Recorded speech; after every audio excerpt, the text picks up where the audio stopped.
Hello students, our new chapter exponents and powers. उसमें first topic है addition as multiplication. First में जो basic rule हैं वो बताने जा रहा हूँ। जैसे हमने यहाँ पे दे दिया 3 + 3 + 3 + 3 + 3 + 3 + 3। अगर हम सबको ऐड करते हैं तो हमारे पास आता है 21। बट हम एक और रूल लगा सकते हैं, यानी एडिशन को एज ए मल्टीप्लिकेशन कैसे करते हैं। जैसे 3 कितने नंबर ऑफ टाइम्स हैं, 1 2 3 4 5 6 7। तो इसी तरह 3 की मल्टीप्लाई कितने से मल्टीप्लाई कर देंगे हम, 7 से, तो हमारा कितना आ जाएगा 21। वही सेम आंसर आ गया। इसी तरह -2 + -2 + -2 + -2 + -2 इक्वल टू, अगर हम इनको ऐड करेंगे तो हमें थोड़ी प्रॉब्लम आती है। -2 -2 -2 माइनस क्यों, माइनस की टर्म में ऐड करेंगे। बट अगर हम इनको नंबर ऑफ टाइम्स देख लेते हैं, -2 -2 -2 -2 -2 कितने नंबर ऑफ टाइम्स आ गया हमारे पास, 5। तो -2 की मल्टीप्लाई किससे कर देंगे हम, 5 से। तो कितना हो जाएगा, 5 2 = 10 और साइन आ जाएगा माइनस का। अगर हम इसको ऐड करेंगे तो हमारे पास आंसर कितना आएगा, -10। इसी तरह हम कोई वेरिएबल ले लेते हैं। आगे जब तुम्हारे एल्जेब्रिक वाले चैप्टर चलेंगे तो उसमें क्या करोगे, तुम वेरिएबल यूज करोगे। बट यहाँ पे देखो हमारे पास कि b + b + b + b + b + b, तो कितने b हो गए हमारे पास, 1 2 3 4 5 6। तो 6 टाइम हो गए, तो 6 × b 6b। इसी तरह 1/6 + 1/6 + 1/6 + 1/6। अब इनका एलसीएम लो, एलसीएम लेके फिर इनको ऐड करो। तो उससे बेटर क्या होगा, हम मल्टीप्लिकेशन भी कर सकते हैं। 1 2 3 4 टाइम आ गया, 4 × 1/6 4/6 आ गया।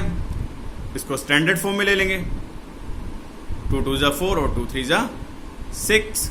तो हमारे पास क्या आ गया, 2/3।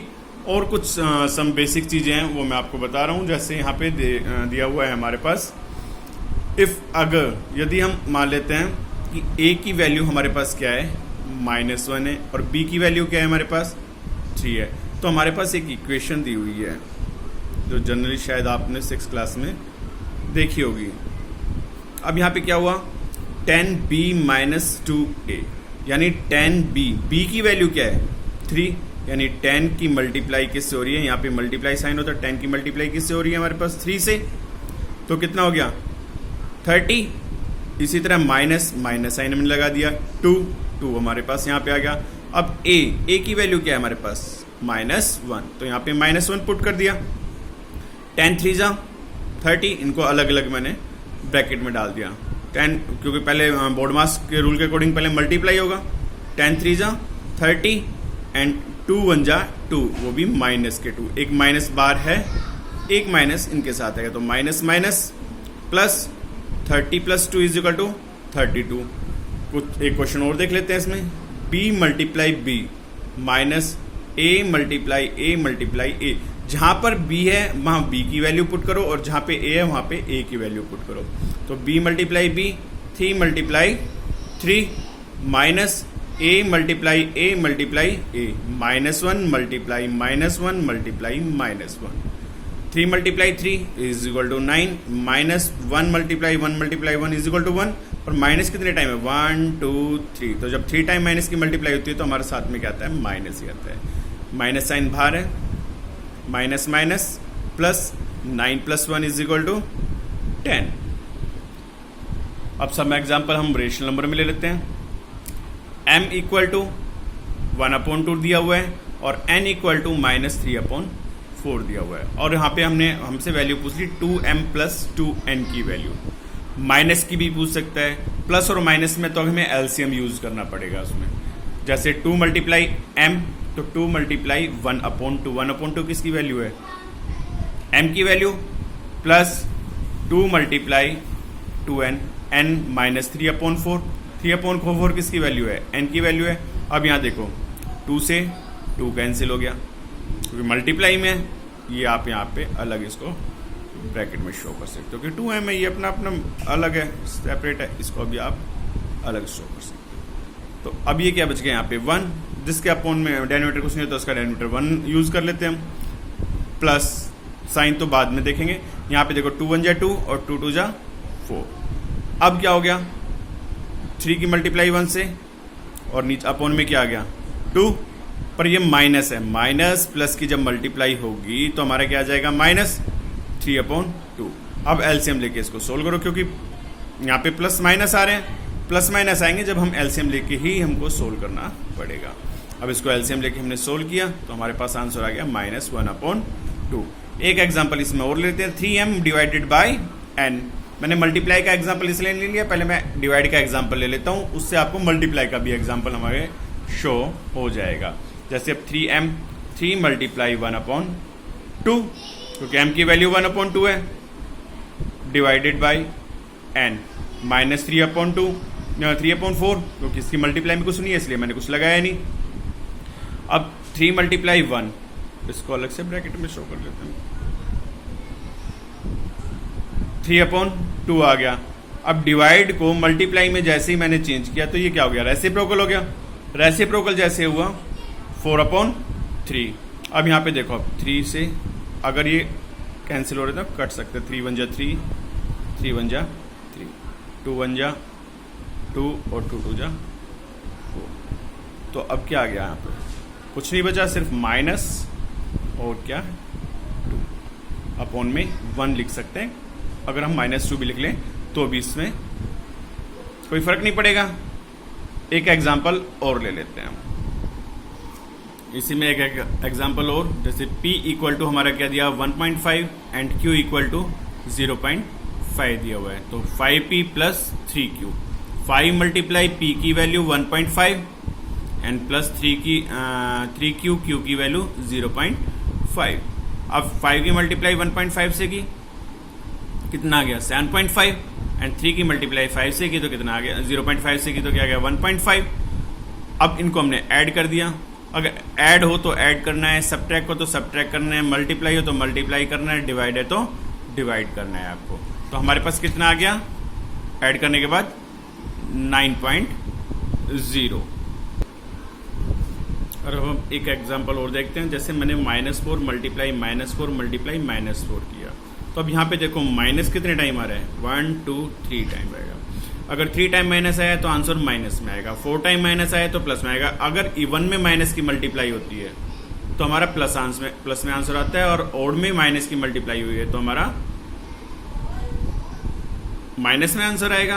अब जैसे 4 4 जा 16, 16 4 जा 64, तो कितना आ जाएगा हमारे पास आंसर -64। इसी तरह 1/2 मल्टीप्लाई 1/2 मल्टीप्लाई 1/2 मल्टीप्लाई 1/2 मल्टीप्लाई 1/2। अब इसको हम उस रूल से नहीं करेंगे कि 5 टाइम मल्टीप्लाई है तो 5 मल्टीप्लाई 1/2, नो। 2 2 जा 4, 4 2 जा 8, 8 2 जा 16, 16 2 जा 32, तो 1/32, क्योंकि ऊपर तो 1 1 1 1 सबकी मल्टीप्लाई कितना आ गया हमारे पास 1 आ गया। ओके, अब आता है हमारा एक्सपोनेंट्स। जैसे फॉर एग्जाम्पल मैंने लिया हुआ है 10 मल्टीप्लाई 10 मल्टीप्लाई 10 मल्टीप्लाई 10 मल्टीप्लाई 10, तो कितने टाइम हो गया हमारे पास 10 की मल्टीप्लाई 5 टाइम। तो हम क्या करेंगे 10 की एक्सपोनेंट जो ऊपर लगती है पावर, जिसको हम पावर भी बोलते हैं, ये होता है एक्सपोनेंट। तो ये कितना हो जाएगा 5 टाइम, जैसे -8 मल्टीप्लाई -8 मल्टीप्लाई -8 मल्टीप्लाई -8, तो ये क्या हो गया -8 की पावर 1 2 3 4, तो कितनी आ जाएगी 4। तो हम कहेंगे इसका बेस क्या है, बेस तो इसका 10 और इसका एक्सपोनेंट है हमारे पास 5। इसका बेस कितना है -8 और एक्सपोनेंट है इसका 4। अगर आपसे क्वेश्चन में पूछा जाए कि बेस क्या है और एक्सपोनेंट क्या है तो आप सीधा ही बता दोगे इसका बेस 10 है और एक्सपोनेंट 5 है। इसका बेस हमारे पास -8 है और एक्सपोनेंट हमारे पास 4 है। अगर पूछा जाए, अगर इस तरह से क्वेश्चन दे दिया जाए कि बोले कि उसको एक्सपोनेंशियल फॉर्म में लिखो, तो एक्सपोनेंशियल, इस टर्म की एक्सपोनेंशियल फॉर्म क्या हो जाएगी 10 की पावर 5, और इस टर्म की एक्सपोनेंशियल फॉर्म क्या हो जाएगी -8 की पावर 4। जैसे यहाँ पे दी हुई है a multiply a multiply a multiply a multiply a multiply a, तो यहाँ पे a की पावर 6 कितनी हो जाएगी a की पावर 6। उसके बाद क्या कि आपको कि इनकी वैल्यूज फाइंड करो। तो जैसे कोई क्वेश्चन दे दिया आपको 10 की पावर 4 की वैल्यू फाइंड करो। तो 10 की पावर 4 को हम कैसे लिखेंगे? 10 क्या लिखेंगे? 10 मल्टीप्लाई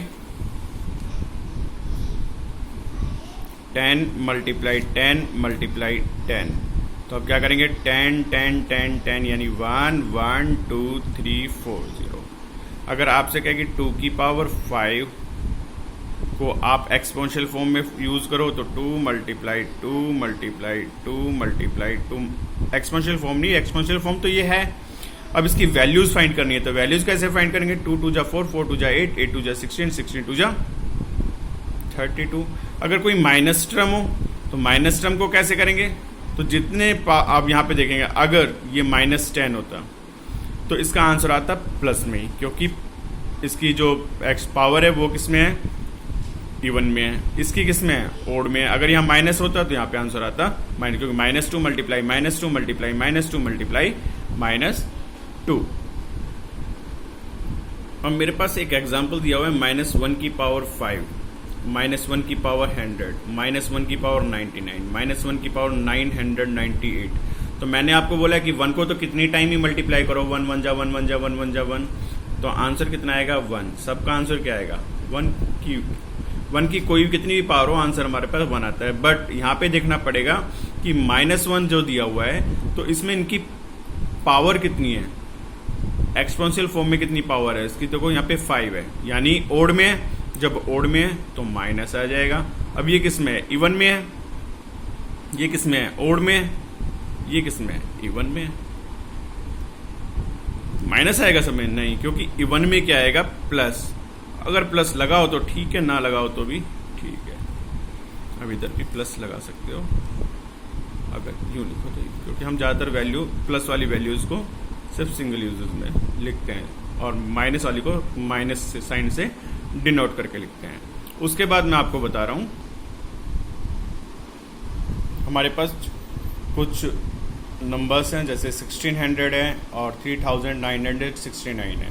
तो क्या करेंगे? इनका प्राइम फैक्टराइजेशन करेंगे। प्राइम फैक्टराइजेशन से 2 से डिवाइड किया, 3 से डिवाइड किया, 5 से, 7 से, जो प्राइम नंबर है उनसे डिवाइड होंगे। जैसे 2 से डिवाइड किया, अभी 2 से करते हैं यहाँ पे, तो ये आ गया। तो 2 हमारे पास क्या है? 1600 is equal to 2 multiply 2 multiply 2 multiply 2 multiply 2 multiply 2 multiply 5 multiply 5। तो 2 कितने टाइम है? 1 2 3 4 5 6।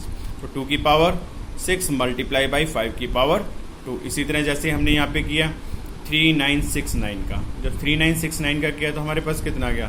3 से डिवाइडेड, जब यहाँ पे 3 multiply 3 multiply 3 multiply 3 multiply 7 multiply 7। तो हम क्या लिख सकते हैं? 3 की पावर 1 2 3 4 मल्टीप्लाई 7 की पावर 2। तो ये हमारे प्राइम फैक्टराइजेशन करके और इनको एक्सपोनेंशियल फॉर्म में लिखना। तो ये हमारे एक्सपोनेंट्स के कुछ रोल है, और बाकी जो एक्सपोनेंट्स की बातें हैं वो नेक्स्ट वीडियो में आपको मैं बताऊंगा। Thank you.